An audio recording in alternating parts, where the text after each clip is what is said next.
GM, people. So in the last video, we explained the key concepts of blockchain, cryptocurrency, DeFi, smart contracts, and how they all relate to the Aave protocol. In this video, we'll be looking at how the Aave protocol behaves in practice, starting with how it calculates the different interest rates. We'll then distinguish between the stable and variable rates, and ultimately explain how you can figure out what works best for you. So let's first go over the basics. Essentially, the code is here to match people who want to borrow cryptocurrency with people who want to lend cryptocurrency, and then sets the borrowing or lending rates accordingly. Those rates heavily depend on the concept of liquidity. Let's talk about it briefly for those who aren't familiar with it. Aave is a liquidity protocol where users deposit their money into one pot. We call this pot the liquidity pool. Users deposit to the pool to earn interest from those borrowing and/or to borrow against their assets. The amount of money available in each pool changes over time with its usage and is called utilization. And this is basically the difference between what's being deposited and what's being borrowed. In practice, the protocol will aim to maintain a healthy balance. For example, if an asset like USDC is in high demand, there will be less and less of that asset for people to use. To keep the pool well supplied, the protocol increases the cost of borrowing that asset, known as the borrow rate. So not only will fewer people decide to borrow that asset, but those who've already borrowed it will want to repay it sooner rather than later. So these two effects will reduce the pool's depletion. But on top of that, the supply rate, which is the reward for depositing the asset into the pool, becomes more attractive as it redistributes the high gains now given by the borrowers. So a high borrow rate for USDC also attracts more USDC to be deposited into the pool. Ultimately, these three knock-on effects from the protocol's increase of the borrow rates lead to the pool being resupplied. Now there are different types of rates, variable or stable.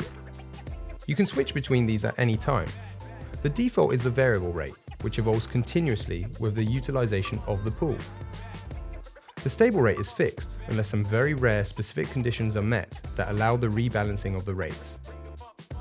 Stable rates have the benefit of being predictable, as you know how much it's going to cost you, even if conditions change dramatically. However, stable rates are always more expensive than the variable rate. So what does this mean for you? Well, that depends on current market conditions, your appetite for risk, and for how long you want to borrow.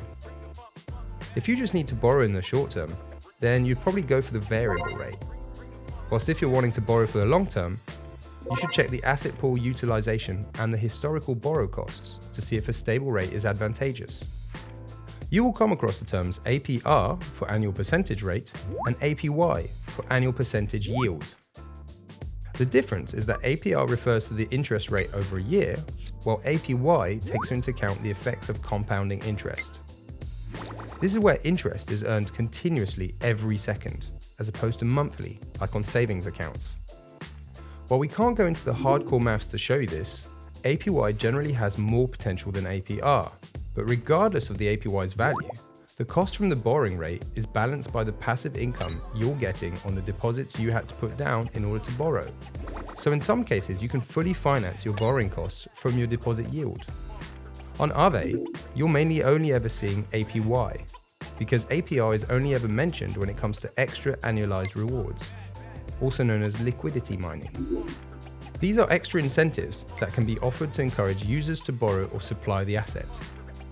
So here we can see that currently the only asset in this list of borrowable assets to offer annualized rewards is Matic, for which they would give us some staked Matic worth 0.31% APR, and Matic X, also worth 0.31% APR. So these two assets therefore add up to an extra 0.62% APR for free. Ultimately, these rates are always changing in accordance with the markets, so be sure to double check them before acting.